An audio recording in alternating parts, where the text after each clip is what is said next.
आज मध्य प्रदेश कांग्रेस कमेटी के अध्यक्ष पटवारी के निर्देशानुसार गई है। इस पत्रकार के प्रमुख बिंदु गाँव के भविष्य के साथ जो भेदभाव केंद्र शासन और राज्य शासन द्वारा किया जा रहा है, इसके अलावा मुख्यमंत्री उज्जैन भूमि का प्रकरण और उन प्रकरणों के मुख्यमंत्री की चुप्पी, इसके अलावा किसानों के साथ जो पूरे देश में अन्याय हो रहा है, उस अन्याय को आप लोगों के माध्यम से समाज तक ले जाना और इसमें मध्य प्रदेश कांग्रेस कमेटी द्वारा समयबद्ध एक महीने का आंदोलन के कार्यक्रम रखे गए, उन कार्यक्रमों की जानकारी पूरे घटना और ये पूरी मुख्यमंत्री द्वारा किए गए भ्रष्टाचार की जानकारी आप लोगों के माध्यम से आम जनता को पहुंचाने के उद्देश्य ये बदलाव वार्ता रखी गई है। मैं जिला कांग्रेस के अध्यक्ष कि वे अपने बिंदुओं पर सभी प्रेस के साथियों का धन्यवाद, स्वागत है आप सभी लोगों का। आज की जो प्रेस कॉन्फ्रेंस है ये हमारे अखिल भारतीय कांग्रेस कमेटी के मल्लिकार्जुन खड़गे जी, हमारे प्रदेश के अध्यक्ष जीतू पटवारी जी, हमारे देश के नेता राहुल गांधी जी पर ये रखी गई है।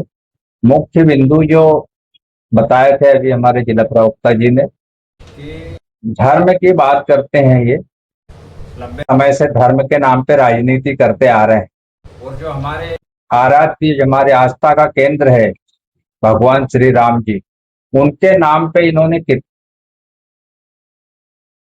देख रहा है, आए दिन मीडिया भी प्रकाशित हो रहा है और सब देख रहा है कि इन्होंने केवल धर्म के नाम पे चंदा चोरी की है। उसके बाद अयोध्या से शुरू हुए थे, अब महाकाल की नगरी उज्जैन में आ गए। यहाँ पे जो प्रदेश के मुख्यमंत्री है, जिन्होंने जो जमीन का घोटाला किया है, उसके भी सारे ये भी एक काफी, और हम सभी आप साथियों को दे देंगे। हमारे जो विधायक पूर्व विधायक थे प्रवीण पाठक जी, उनने पूरी डिटेल जानकारी उसमें लिख के दी है, कहाँ कहाँ कितनी जमीन का घोटाला हुआ है। तो ये महाकाल की नगरी में इन्होंने जमीन घोटाला किया है। तो बाद में छात्रों के साथ में जो खिलवाड़ किया है इन्होंने, कि 22 लाख छात्रों से इन्होंने परीक्षा के लिए आवेदन किया था और सामान्य वर्ग के छात्र ने उनसे 1700 रुपये फीस वसूली गई थी। पिछड़ा जो थे उनसे 16 वसूली गई थी। जो SC ST के छात्र थे उनसे 1000 रुपये वसूली गई थी। ऐसे 22 लाख छात्रों से इन्होंने सामूहिक लूट की है। तो ये जो सरकार है, जो 12 साल से हम देख रहे हैं देश में सरकार चल रही है, ये पूरी लूट और खसोट की सरकार है। पूरे देश के आम नागरिक को लूट रही है। जो ये कांग्रेस के ऊपर आरोप लगा रहे थे कि कांग्रेस ने 70 साल में क्या किया, तो जो 70 साल में कांग्रेस ने किया था उसी को बेच के या उसके नाम बदल के ये इनकी सरकार चला रहे हैं। बाकी इनके पास में इन्होंने 12 साल में कुछ भी नहीं किया है। इसके बाद में अभी हम देखेंगे कि 12 साल के अंदर कितने, इन्होंने 2 करोड़ लोगों को नौकरी देने की बात की, हर खाते में 15 लाख रुपए आएंगे, ये जुमले दिए थे इन्होंने। तो ये झूठी सरकार है। किसानों को 2000 तक इन्होंने दोगुनी करने की कही थी, तो दोगुनी नहीं हुई है, लेकिन उनकी लागत 4 गुनी बढ़ गई। ये हम एक आपको बताएं कि जो अभी कोई कह रहे थे कि जो पंजाब में कैंसर है वो हमारे मध्य प्रदेश में होने वाली, हमारी जमीन बहुत खराब हो गई है खाद से। ये सिस्टम है कि जब हमारी जमीन में फास्फोरस की मात्रा उपलब्ध पहले ही ज्यादा, तो अभी आपको ये लिखा हुआ रहेगा कि कोई भी टोकन जनरेट करेगा तो अगर फास्फोरस खरीदोगे तो ही आपको यूरिया मिलेगी, नहीं तो आपको यूरिया नहीं मिलेगी।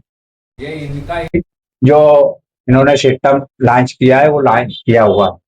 वर्तमान में इन्होंने कालाबाजारी को बढ़ावा देने के लिए का जो टोकन सिस्टम किया है। पूरे जिले में मक्का की खेती बड़े स्तर पे हो रही है और इसमें अधिकांश किसान अनुसूचित जाति और अनुसूचित जनजाति के आते हैं, जिनके पास ना तो मोबाइल रहता है, ना उनके क्षेत्र में जिनके पास मोबाइल हुए तो वहाँ नेटवर्क रहता है, ना उनको कोई टोकन जनरेट करता आता है। वो किसान दर दर भटक रहा है खरीदी के। और एक तरफ इनके जो मंत्री है, कृषि मंत्री, केंद्रीय कृषि मंत्री और पूर्व मुख्यमंत्री मध्य प्रदेश के शिवराज सिंह चौहान, हर मंच से भाषण देते हैं कि हम किसानों की आय दोगुनी कर देंगे 2022 तक, 2026 हो चुका है, लेकिन किसानों के शोषण के अलावा, किसानों को लूटने के अलावा इन्होंने कुछ भी नहीं किया है। अभी वर्तमान में देखेंगे हम कि मूंग खरीदी बहुत बड़ा मुद्दा है। अभी 8 दिन पहले शिवराज सिंह चौहान जी ने बोला था कि मूंग एक तीसरी ऐसी फसल है जो किसानों के लिए एक सहारा बनी है, लेकिन आज वो जो 8,768 रुपए समर्थन मूल्य है, उसको 5 से 5,500 रुपए कुंटल में किसान मंडी में बेच रहा है, और 3,000 3,500 रुपए कुंटल का नुकसान किसान उठा रहा है।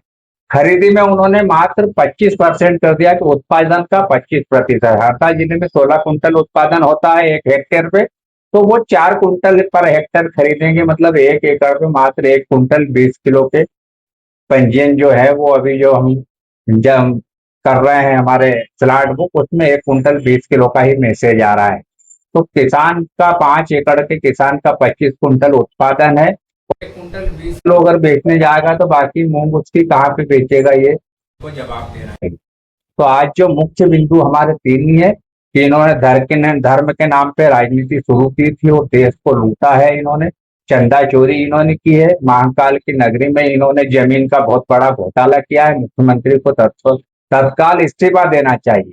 और नीट पेपर में जो 22 लाख छात्रों के साथ में अन्याय हुआ है, तो धर्मेंद्र प्रधान को नैतिकता के आधार पर तत्काल इस्तीफा देना चाहिए और समर्थन मूल्य की 100% मूंग की खरीदी होना चाहिए। ये हमारे बिंदु है।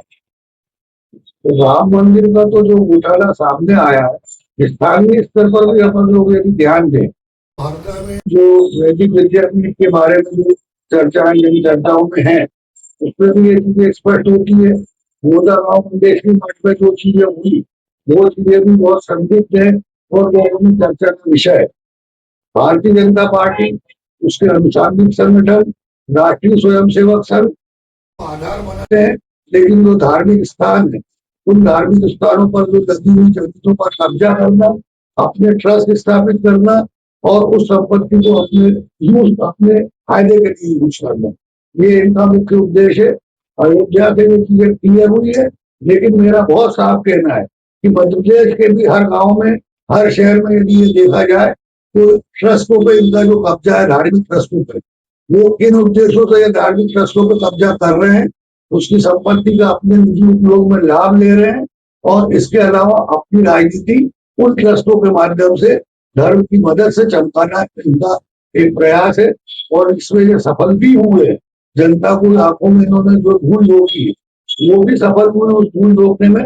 पर अब जो सच है धीरे धीरे इनका वो सामने आता जा रहा है, और आप लोगों के माध्यम से हम इस सच को समाज के अंतिम व्यक्ति तक ले जाएंगे, ताकि ये जो मारीच है, जो मृग की खाल पहना हुआ जो राक्षस है, इनके ऐसे राक्षसों का असली चेहरा आम जनता के सामने आ सके। मेरा जिलाधिकारी से एक सवाल था, जैसे नीट पेपर हुआ या अयोध्या में चोरी मामले में, तो सरकार जांच नहीं करती तो कांग्रेस सरकार आगे क्या करेगी? जो भी दोषी रहेंगे, कांग्रेस ने कभी भी लूटने का काम नहीं किया। 70 साल में कभी कांग्रेस सरकार ने झूठ नहीं बोला। कांग्रेस सरकार ने विकास किया था, देश में अनेक संस्थाएं स्थापित की गई थी, जिनके नाम बदले जा रहे हैं यहाँ पे, या फिर उनको बेचा जा रहा है, या अडानी अंबानी जैसे उनके उद्योगपति दोस्तों के लिए काम किया जा रहा है। तो कांग्रेस सरकार बनेगी तो हम राम के नाम पे, कभी हमने ना तो पहले राजनीति की थी, ना हम आगे राजनीति करेंगे, और राम जो है वो हमारे आराध्य है। क्योंकि आपने देखा है, हरदा जिले का ही मामला है, अभी 1 माह 1.5 माह पहले जो छिदगांव मेल पे है, 5 गाय 6 गायों को पटरी पे काट दिया गया था। इतने पत्रकार साथी हरदा के बैठे हैं, कोई भी साथी मुझे बता दे कि भारतीय जनता पार्टी, विश्व हिंदू परिषद या आरएसएस का कोई भी व्यक्ति इन गायों के काटने के ऊपर कोई भी आगे क्यों नहीं आया, इसका जवाब इनको देना चाहिए।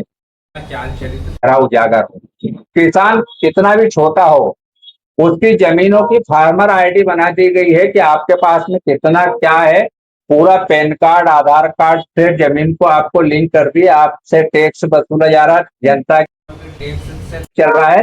पर आरएसएस एक ऐसी संस्था है जिसका कोई रजिस्ट्रेशन नहीं है, और उनको सुरक्षाएं दी गई है। जब उनका कोई रजिस्ट्रेशन नहीं है तो उनको सुरक्षाएं किस आधार पे दी गई? इतनी बड़ी बड़ी सुरक्षाएं दी गई, इतना बड़ा ये संगठन चला रहे हैं, तो हमारे नेता अगर उनसे मांग कर रहे हैं कि आपको रजिस्ट्रेशन कराना चाहिए तो वो इससे भाग रहे हैं, तो फिर बाकी लोगों के लिए कानून बना है तो फिर उनके लिए कानून क्यों नहीं बना है? जब जब छोटा सा छोटा किसान, उसकी किसान की आय या कहाँ से हो रही कहाँ से नहीं हो रही उसकी आईडी आप बना रहे हो, तो इतना बड़ा संगठन है, कह रहे हैं कि हमारा देश में सबसे बड़ा संगठन है, तो इसकी फंडिंग कहाँ से होती है? इनको इनका जवाब देना चाहिए, क्योंकि इनका चाल चरित्र और चेहरा पूरा अलग है। मनोज,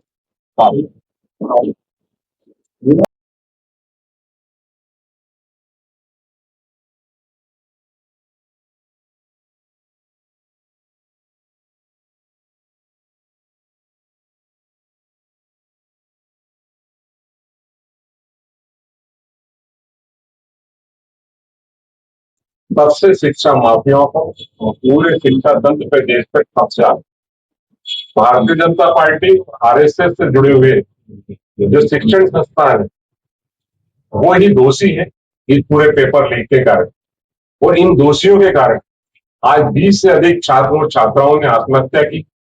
जो गरीब वर्ग के लोग जो बड़ी मुश्किल से कोचिंग संस्थानों में अपने बच्चों को भेजते हैं, मोटी मोटी फीस देते हैं, वो पेपर लीक होने के कारण उनके ऊपर कितना आर्थिक बोझ पड़ता है इस सरकार को उससे कोई मतलब नहीं। ये सरकार सिर्फ और सिर्फ उन माफियाओं को फायदा पहुंचाने के लिए काम कर रही है। हमारे नेता राहुल गांधी जी ने कोटा जन संवाद में, छात्रों के साथ संवाद में इस प्रणाली का पूरा वाक्य आप लोगों को समझाया। अभी फिर पटना में वो जा रहे हैं। कांग्रेस पूर्णतः इन छात्रों के साथ में। और अभी साइक्लोन उज्जैन इंदौर से गोपाल जीतू पटवारी जी के नेतृत्व में जैन जी का निकलने वाला है जो 2 दिन का है। और कांग्रेस मध्य प्रदेश में नहीं देश में भी इन छात्रों की आवाज बने।